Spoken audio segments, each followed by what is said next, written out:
जी, अस्सलाम वालेकुम। आज की जो हम थ्योरीज़ की बात करने लगेंगे अल्बर्ट बेंडोरा ने बेसिकली ना कुछ 4 के करीब कंसेप्ट दिए थे।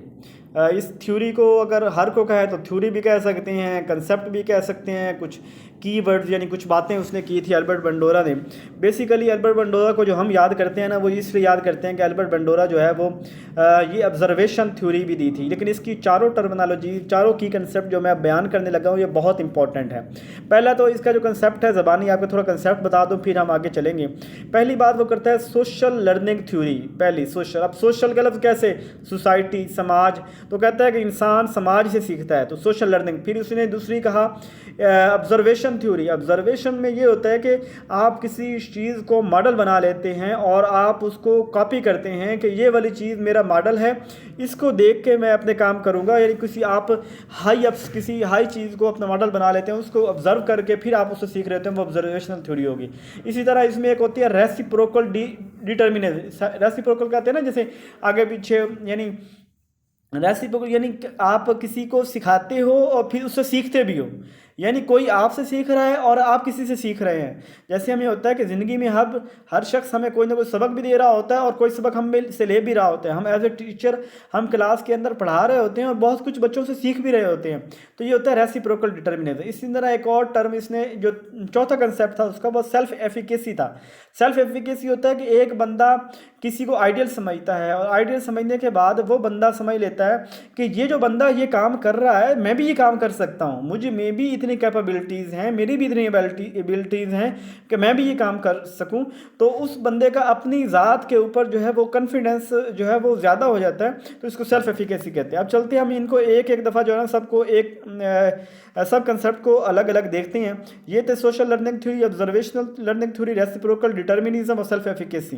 पहला जो है सोशल लर्निंग थ्योरी, यानी learning occur through observation of other. इसके अंदर क्या है कि कोई भी शख्स ऑब्जर्वेशन कर रहा होता है दूसरों की, यानी किसी के बिहेवियर को देख रहा है, उसके किसी काम के करने के बाद उसके रिजल्ट को देख रहा है।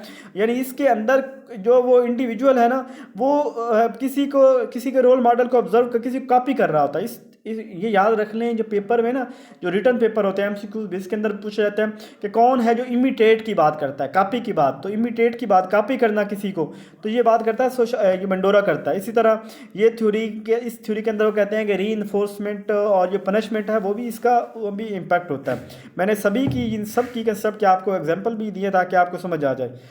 देखिए, a child learning to tie their shoes by watching a parent a teacher to do it first. आप घरों में देखते हैं कि वालदा जो है ना वो जूता पहनती है जब भी दरवाजे से निकले या जब भी बेड से उतरे।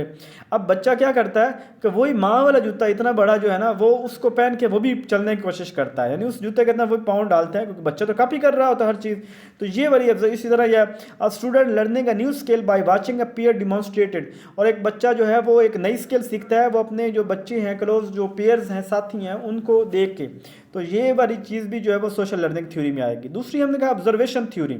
अब देखिए, इसके अंदर भी सोशल लर्निंग के अंदर भी हम ऑब्जर्वेशन की बात कर रहे हैं, किसी शख्स को किसी चीज़ को कॉपी करके बात कर रहे हैं, इमिटेट कर रहे हैं। अब फ़र्क देखना है, आपने मुझे खुद बताना है कि फ़र्क क्या है। अच्छा, वहाँ पे जो हम टर्म इस्तेमाल कर रहे थे वो हम कर रहे थे इमिटेट क्या कर रहे थे ये टर्मिनोलॉजीज आपने याद रखना है कि ये वर्ड्स स्पेसिफिकली, ये वर्ड्स बेंडोरा की थ्योरी के साथ अटैच हैं। तो जो जब बात कर रहे होंगे हम इमिटेट की बात, तो वो किसके साथ होगी, अटैच सोशल लर्निंग थ्योरी की, बेंडोरा की थ्योरी। इसी ऑब्जर्वेशन की बात होगी अगर, वो भी इसी के साथ आएगी। इन्वायरमेंट से लर्निंग की बात होगी, वो भी इसी के साथ आएगी। तो ऑब्जर्वेशन लर्निंग में वहाँ इसको यहाँ पे कहते हैं, इस थ्योरी को मॉडलिंग या विकॉरियस लर्निंग भी कहते हैं। मॉडलिंग या विकॉरियस ये की कंसेप्ट, कीवर्ड्स आपने याद कर लेना है कि बेंडोरा के साथ है।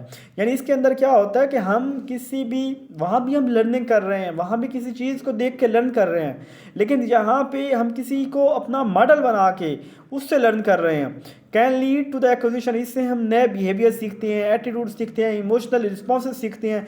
यानी वहाँ पे हम किसी को देख के भी लर्न कर रहे हैं, लेकिन यहाँ किसी को आइडियलाइज करके, किसी को अपना बॉस बना के, किसी को अपना मिसाली शख्सियत बना के, आइडियल पर्सनैलिटी बना के हम उसको ऑब्जर्व कर रहे होते हैं। जैसे देखें, a child learning to be kind to others, एक बच्चा जो है वो क्या करता है कि वो कहता है कि मैंने जो है ना आज के बाद रहम दिल बन जाना है, मैंने ऊंची आवाज़ में बात नहीं करनी। बाय वाचिंग देयर पेरेंट्स, अपने पेरेंट्स को, or caregiver to read other with kindness. यानी एक बच्चा देखिए यहाँ पे वो किसी को आइडियलाइज कर रहा है, अपने वालदैन को देखता है कि वो ना जब लोगों के साथ मिलते हैं बात करते हैं तो बड़े तहम्मुल के साथ, बड़ी रहम दिली काइंडनेस के साथ बात कर रहे होते हैं, या वो उसके जो केयर किसी को भी देखता है तो देखता है यार बड़े ज़बरदस्त अंदाज में ये बात कर रहे हैं तो मुझे भी ऐसा ही बनना है। या a person overcoming a fear of flying bye watching a friend who is काम and relax during a flight. आप जहाज़ में सफ़र कर रहे हैं और जहाज़ के अंदर आपको बड़ा डर लगता है, जब आप जहाज़ हवा में जाता है तो उस सूरत के अंदर आप देखते हैं कि यार पूरा जहाज़ बड़े सुकून से बैठा है, बड़ा मतलब काम डाउन बैठा है, मैं क्यों हाल धाड़ डाली जा रहा हूँ। तो उस सूरत में आप भी अपने आप को काम कर लेते हैं, तो ये वाली चीज़ विकारियस लर्निंग में आ जाएगी। ठीक है, विकारियस, मॉडलिंग, इमिटेटिंग, ये आपने वर्ड याद रखने। अब रेसिप्रोकल डिटर्मिनिज्म, रेसिप्रोकल देखो उलट, यानी कोई मुझसे सीखे मैं किसी से सीखूं, इसको आप कह सकते हैं इंटरएक्टिव। कोई मुझे सिखा रहा है, कोई इससे मैं सिखा रहा हूं, यानी person behaviour their environment their personal factor, individual can shape their environment and their environment can shape them. मुझे जो मेरा कोई बंदा जो है वो मुझे मेरी ज़ात को तब्दील कर रहा है, या मैं जो है ना वो माहौल से सीख रहा हूँ। और माहौल जो है वो माहौल कैसे बनता है, माहौल इंसानों के काम बनता है ना। देखिए एक आप एक कमरे के अंदर रह रहे हैं और 3 लोग रह रहे हैं, और आप वहाँ पे जाते हैं और देखते हैं कि मेरे साथ के 2 बंदे ऐसे रह रहे हैं तो हमें जो है ना वैसे मुझे भी ऐसे रहना। आपने वहाँ के इन्वायरमेंट से सीखा, अब वहाँ का इन्वायरमेंट जो है वो जब आप भी उन्हीं के साथ, अब वो इन्वायरमेंट आपसे सीख रहा होगा, तीनों जो है ना एक दूसरे से सीख रहे होंगे, तो यानी इसके अंदर इंटरएक्टिव होता है, बात होती है। ऐसे यहाँ पे देखो, अ student who struggle with math may avoid math related activity. एक बच्चा है वो मैथ को पास करना चाहता है, मैथ के क्वेश्चन करना चाहता है, लेकिन मैथ्स करने से अवॉइड करता है, जान छुड़ाता है। विच रीइंफोर्स देयर बिलीफ, ये उसका जो मैं इसकी मिसाल आपको फिर एक और भी दूंगा। Which reinforce their believe that they are bad at math. अब देखो एक बंदा मैथ करना चाहता है लेकिन मैथ करता नहीं है, और ये चीज़ जब मैथ करता नहीं तो उसके जहन में आता है कि यार मैथ जो है ना ये ठीक सब्जेक्ट नहीं है और ये मुझे आती भी नहीं है। तो इस तरह क्या होता है, अब वो ना मैथ से बचता भी है, मैथ करता भी नहीं है, मैथ तो फिर ज़ाहिर बात है मैथ में उसे आना भी नहीं है, तो वो उसको नहीं करता, वो उसको आती नहीं है। मैं मैथ को पढ़ता नहीं हूँ, मैथ मुझे आती नहीं है, तो वैसे। या मैं आपको बताऊँ, हम एफएससी में जब मैंने फर्स्ट ईयर में एडमिशन लिया तो जाते साथ ही ना मुझे दोस्तों ने, वो मतलब जो सीनियर्स थे, उन्होंने बताया कि यार ये फर्स्ट ईयर की केमिस्ट्री है ना बहुत मुश्किल है, ये इतनी मुश्किल है ना केमिस्ट्री। अब क्या हुआ कि मेरे जहन के अंदर बैठ गया केमिस्ट्री बहुत मुश्किल है। मैंने तमाम सब्जेक्ट के काम कर लेने, 7 सब्जेक्ट पढ़ लेने, 8वीं मैथ जो केमिस्ट्री है ना इसको मैंने कोई ना पढ़ना, रोज़ाना यही मेरा काम होता, सारे सब्जेक्ट पढ़ लेता, केमिस्ट्री को छोड़ देता, और मेरे नंबर भी जाके वो 75 में से कोई 39-43 नंबर आए थे जाके, 42 से 43 एफएससी में।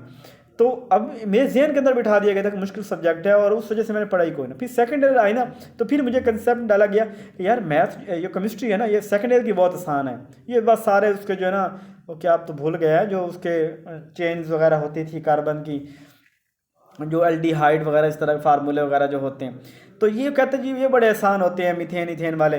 तो मैंने अब क्या किया कि मैं सेकंड ईयर की जो केमिस्ट्री है मैं उसको बड़ा शौक, मैं पहले नंबर पे पढ़ता केमिस्ट्री। अब उसके मेरे नंबर जो है ना 75 में से 65 नंबर थे सेकंड ईयर में।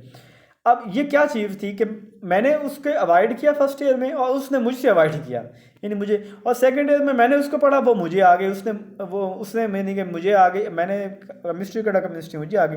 अब ये चीज़ जो इस तरह की होती है इसे इंटरैक्टिव कहते हैं, जिसको हम रेसिप्रोकल डिटर्मिनिज्म कहते हैं। फोर्थ टर्म हमारी है सेल्फ एफिकेसी। सेल्फ एफिकेसी, यहाँ इसमें क्या कहता है कि एक बंदा वो अपने देख लेता है कि मैं यकीन बना लेता है कि मैं ये कर सकता हूँ, मैंने डिसाइड किया कि मुझे लेक्चरर एजुकेशन बनना है और मैं बन सकता हूँ। ये कोई जो ऊपर से नहीं उतरे जो बने हुए हैं ऑलरेडी, और मुझ में भी वो कैपेबिलिटीज़ है, हम में भी वो कैपेसिटी है जो बाकी लोगों में है, तो मैं बन सकता हूँ। अब इन्फ्लुएंस बाय पास्ट एक्सपीरियंस, इसमें हो सकता है हमारे पास्ट एक्सपीरियंस इन्वॉल्व वो ऑब्जर्वेशन, क्योंकि मैंने 2020 के अंदर ना वो लेक्चर एजुकेशन के लिए जब अप्लाई किया था, 2021 के अंदर पेपर हुआ, एक दफ़ा लीक भी हुआ फिर बाद में, तो मैं 2 नंबर से रह गया।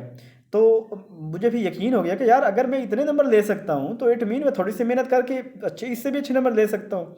तो फिर सेकंड टाइम जब मैंने किया तो अल्हम्दुलिल्लाह वरन observation of other feedback from other, तो हम इसमें क्या करते हैं कि दूसरों से जो है वो फीडबैक ले रहे हो किसी, ये हो सकता है यानी सेल्फ एफिकेसी तब बनती है कि या तो हमारे को पास्ट एक्सपीरियंसेस होते हैं या हम दूसरों से सीख रहे होते हैं या हम अपनी किसी कहीं से हमें फीडबैक मिलता है। बिल्कुल मिलता था फीडबैक कि जब आपसे कोई कहता है यार विशाल यू कैन डू, यार आप कर सकते हो यार, ये जो बाकी है वो कोई ख़ास लोग नहीं, अब इस तरह की चीज़ें यानी मोटिवेट करती हो। तो एग्जाम्पल क्या है, अ student who believes they can do well, एक स्टूडेंट वो ये यकीन रखता है कि वो अच्छा कर सकता है ऑन अ टेस्ट, एक टेस्ट के अंदर is more likely to study, तो फिर जब वो उसको यकीन होगा कि मैं कर सकता हूँ तो वो ज़्यादा पढ़ेगा।